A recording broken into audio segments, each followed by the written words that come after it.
ఓకేనా. Next sin 2a is equal to cos 3b.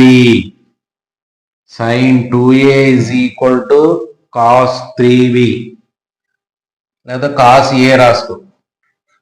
sin 2a is equal to cos 3a.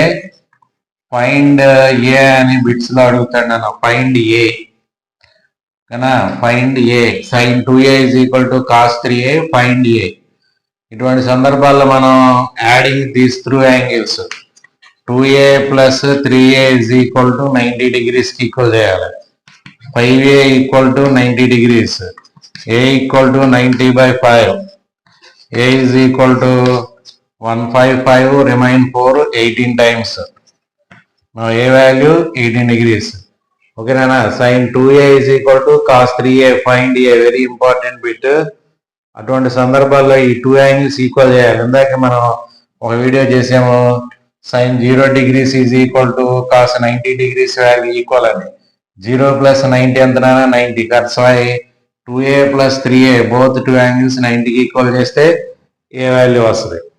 ఓకేనా. అదేవిధంగా sin 30 degrees is equal to cos 60 degrees equal అని చేసాం. sin 30 cos 60 1/2. Both adding these two angles goes to 90 degrees. Okay, use that formula. Find a is equal to 18 degrees.